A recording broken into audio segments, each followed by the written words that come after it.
좀 뭐 갑상선 암은 암도 아니다. 뭐 그쵸. 이런 말이랑, 네네.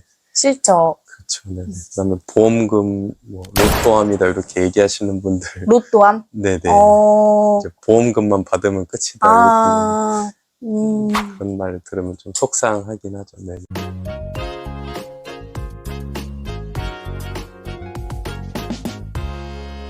오늘은 갑상선 암에 대해서 인터뷰를 할 건데요. 반갑습니다. 안녕하세요. 저도 이제 위암 수술을 30대 초반에 진단을 받았는데, 저는 그때 혼자였어요. 근데 이제 들어보니까 30대이고, 그리고 또 두 아이의 아빠였을 때 이제 갑상선 암 수술을 하셨다고 했는데, 그때 심정이 어땠을지 좀 말씀 좀 해주세요. 처음에 진단을 받고서는 많이 놀랬는데 병원을 알아보기 시작했거든요. 그때서야 이제 갑상선암 검색도 많이 해보고, 다행히 제가 일찍 발견된 케이스여가지고 반절제만 하고 항암 치료 없이 되게 일찍 발견돼서 베스트 케이스라고 하더라고요. 하지만 좀 힘들었던 점이 있었거든요. 갑상선암이 요즘에 너무 흔하다 보니까는 이게 진단금이 생각보다 되게 적게 나오더라고요. 병원 입원비랑 수술비 정도밖에 안 돼가지고, 예전에는 이제 암으로 이렇게 분류돼서 많이 진단금이 높았었는데, 요즘에는 검사를 워낙 많이 하다 보니까 이게 갑상선 암이 많이 나오다 보니까는 유사암으로 분류가 돼가지고 진단금이 일반 암에 비해서 한 10분의 1 정도밖에 안 돼서, 수술비와 입원비 정도밖에 안 돼서 그건 조금 아쉽긴 하더라고요. 네, 맞아요. 저도 위암 수술하고 나서 좀 보험이 아무래도 들은 게 있으니까 기대를 했는데, 이제 위암이어도 조금 다른 암에 비해서 조금 제가 그동안 넣었던 보험보다 좀 진단금이 좀 적게 나와서 저도 힘들었는데, 요즘에 또 갑상선이 너무 흔하다 보니까 이제 보험 쪽에서 많이 소외가 됐다고 저도 듣긴 했거든요. 네. 그러면 이제 갑상선 기능 저하증이 호르몬 영향을 받는 거잖아요. 그래서 호르몬 영향을 받는 거면, 들어보니까 수술하고 나서 좀 체온 조절이 힘들다고 하는데, 삶에 불편한 점이 좀 있을까요? 수술 후에 목욕탕을 아기랑 갔는데 냉탕을 따로 못 들어가겠더라고요. 예전에는 뭐 냉탕을 못 들어가거나 그런 건 없었는데, 냉탕을 들어갔더니 몸이 많이 시리거나 이런 느낌이 있어서 그런 부분은 좀 많이 불편하더라고요. 왜 우리 목욕탕 가면 아이들이랑 약간 냉탕 가서 가끔씩 막 물놀이도 하고 했는데, 그걸 아예 못 하시는 거네요. 종류가 두 가지가 있더라고요. 갑상선 기능 저하증과 갑상선 기능 항진증인데, 겪으셨던 게 갑상선 기능 저하증 맞나요? 네.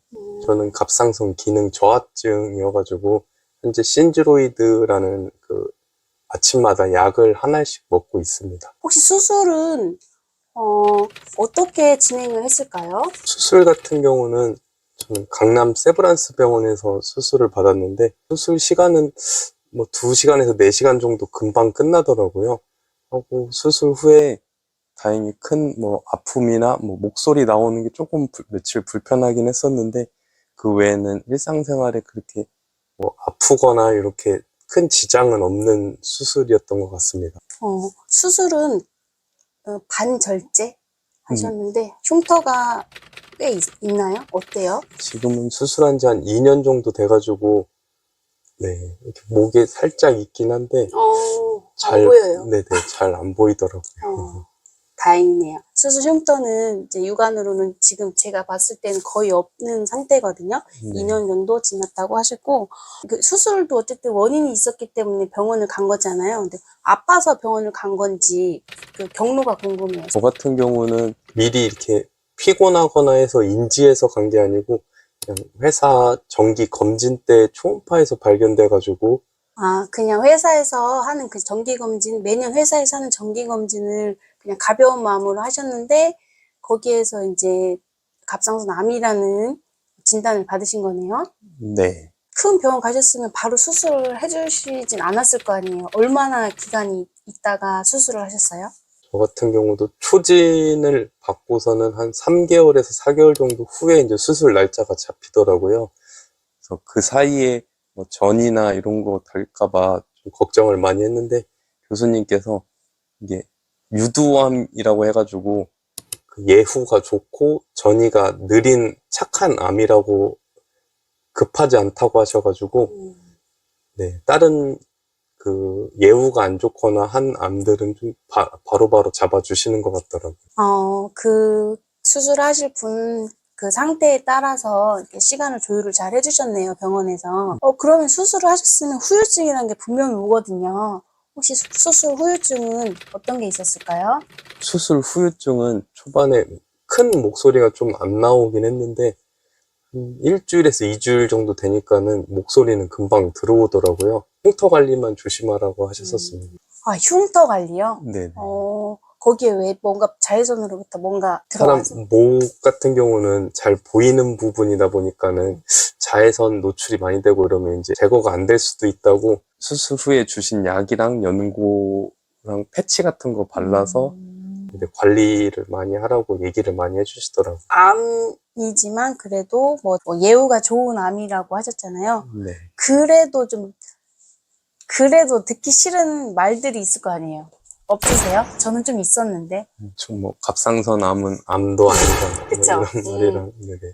싫죠. 그렇죠. 네네. 그다음에 보험금 뭐 로또암이다 이렇게 얘기하시는 분들 로또암? 네네. 이제 보험금만 받으면 끝이다 이렇게 그런 말 들으면 좀 속상하긴 하죠. 네네. 가벼운 암으로 보는 거죠. 갑상선 암을. 근데 또 의외로 갑상선 암이 정말 암 중에 흔하다는 거 그만큼 발병이 많다라는 거거든요. 혹시 전조 증상이 있었을까요? 예전에 이제 회사를 다닐 때 점심 먹고 나면 좀 피곤하거나 뭐 무기력하거나 그래가지고 제가 뭐 운동 부족인가 이런 생각을 하거나 아니면 느낌이 들긴 했었거든요. 근데 이제 이게 갑상선 뭐 기능 저하증이나 갑상선 암 이런 것까지는 제가 잘 인지는 못하고 있었어요. 어쨌든 뭔가 다른 피곤함이 좀 느꼈던 거네요. 되게 무기력하고. 네. 수술하고 그 삶이 수술하기 전과 후가 좀 달라진 게 있을까요? 수술 후에 이제 건강에 대해서 좀 많이 더 신경 쓰게 됐고, 예전에는 뭐 몸이 이제 무한하다고 생각했는데 더 가족들에게도 더 많이 신경 쓰게 되고 이제 네, 건강이 정말 중요하다는 걸 많이 느꼈습니다. 맞아요. 진짜 건강은 한번 잃고 나면 다시 또 회복되기가 되게 힘든 것 같은데 그걸 어떻게 보면 조금 더 일찍 경험을 하신 것 같아서 터닝포인트가 수술 후에 혹시 본인만의 관리 비법이 있을까요? 수술 후에 그 이제 체중 관리를 안 하면은 뭐 지방간이 쌓인다던가 이게 다 갑상선 이런 거랑 연관이 있다고 하더라고요. 그래가지고 저도 체중 관리를 하려고 최대한 많이 노력하고 있습니다. 갑상선 기능 저하증이 약간 이제 네. 호르몬 영향이 있기 때문에 불균형이 있기 때문에 그러면 좀 드실 때마다 좀 신경을 쓰시면서 드셔야겠어요. 네. 밀가루 같은 거 좀 안 먹고 하려고 하는데 생각보다 잘 안 되긴 하더라고요. 마지막으로 구독자분들에게 하고 싶은 말씀 있으시면 해주세요. 건강검진 항목 중에 목 초음파도 꼭 한 번씩 받아보시기를 추천드립니다. 구독자 여러분, 건강하세요. 건강하세요.